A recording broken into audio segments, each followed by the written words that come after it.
I just watched a 13-minute propaganda video titled 1001 Inventions and the Library of Secrets, starring Oscar winner Ben Kingsley as medieval Muslim inventor Al-Jazari. The film is about the scientific achievements of Muslims in what Kingsley's character refers to as the Golden Age of civilization. Welcome to the Dark Ages, or as it should be known, the Golden Ages. We don't see anywhere near 1001 inventions in the video. I counted around 7, and most of those were modifications of things that had already been invented. So the video might be more accurately titled A Handful of Inventions and the Library of Exaggeration. The film is part of a touring exhibition that's been visited by millions of people and is currently featured at the National Geographic Museum in Washington, D.C. You can take your children there to be reprogrammed about the importance of Islam. Excuse me, where are we going? From darkness into light, my young friend. As is usually the case with propaganda, the video is filled with kernels of truth mixed with barrels of nonsense.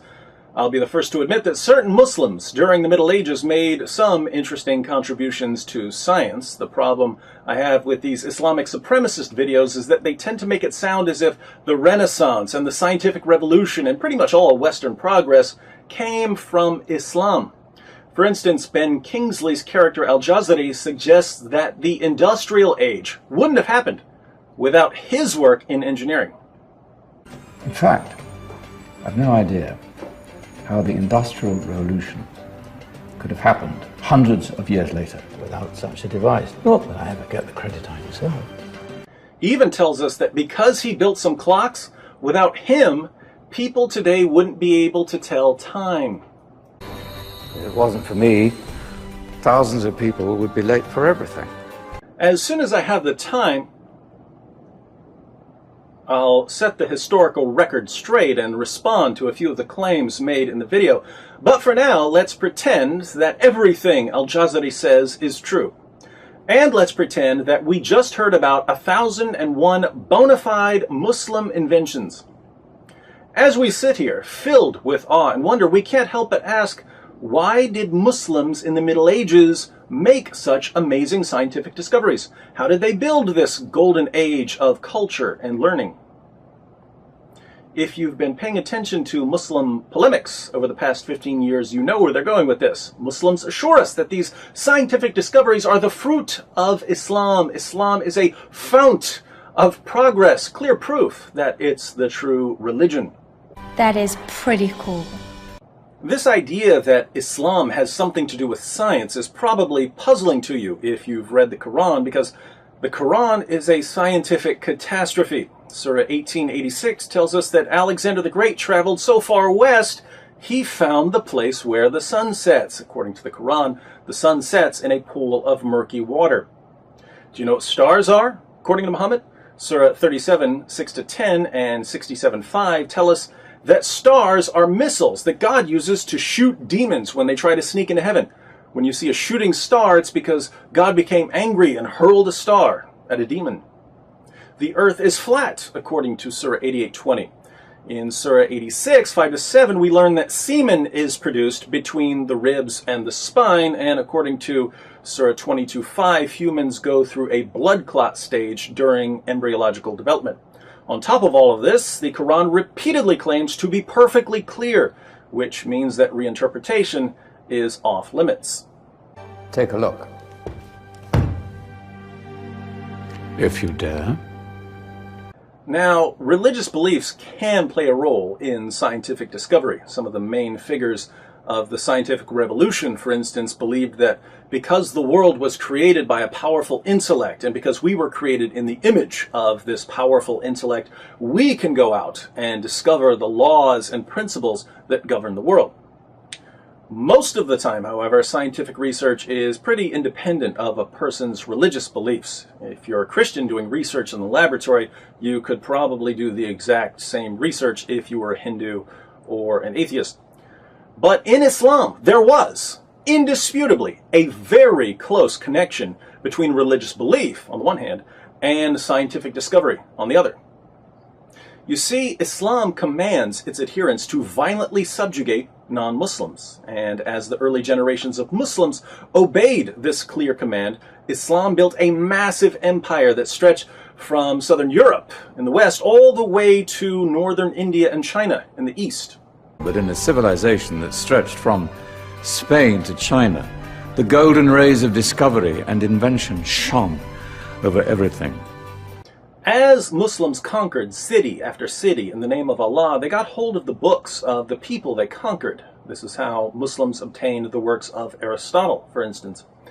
Muslims gained knowledge by subjugating people who already had it, and with this constant influx of new ideas and new information into their empire, some Muslims did absorb the material and reflect on it, and in many instances develop it even further. But we have to draw a distinction here between Muslims, the people, and Islam, the ideology. Muslims made certain scientific discoveries, but the only connection between these scientific discoveries and Islam is that Islam commanded the conquering that brought science into the Muslim world. If we ask ourselves what scientific discoveries Islam, the ideology, has produced, we get a very short list. In the past 14 centuries, Islam has produced exactly one major scientific breakthrough: time travel. Any society that truly accepts Muhammad's teachings is mysteriously transported back to 7th century Arabia. Why? Because part of the message of Islam is that Allah wants you to live and think and dress like a 7th century Arab. This is what makes time travel possible. The Quran is the flux capacitor in that diabolical DeLorean known as Islam. And if you jump in the passenger seat, you're not going back to 1955, you're going back to 625, when Muhammad was teaching his followers to dunk disease-ridden flies in their food and to drink water from ponds with dead animals floating in them, and to treat their illnesses with camel urine. What civilization? The Muslim civilization, my young friend.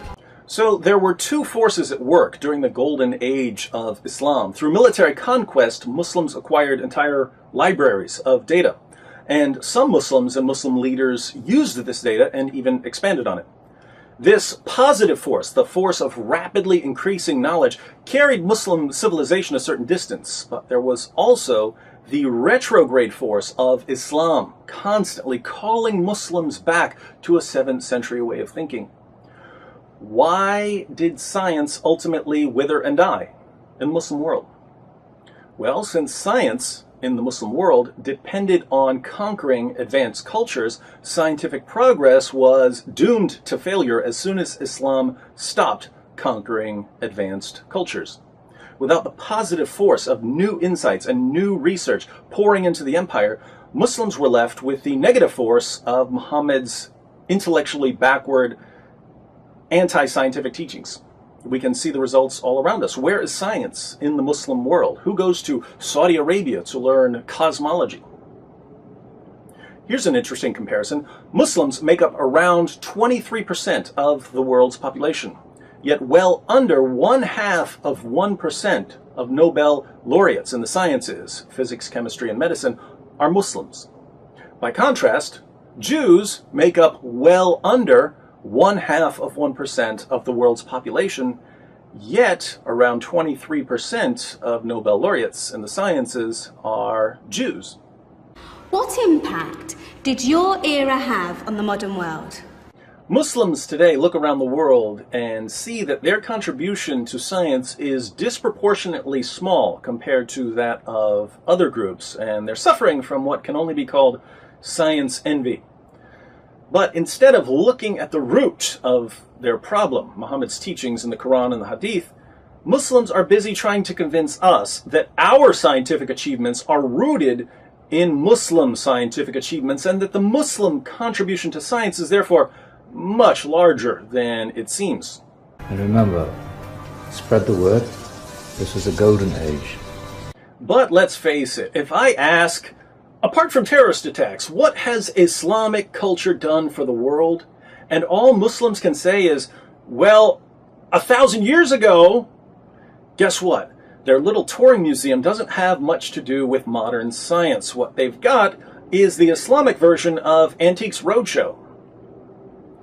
And as I'll demonstrate in my next video, some of the antiques that our Muslim friends and National Geographic and Ben Kingsley brought to the show, they're fakes.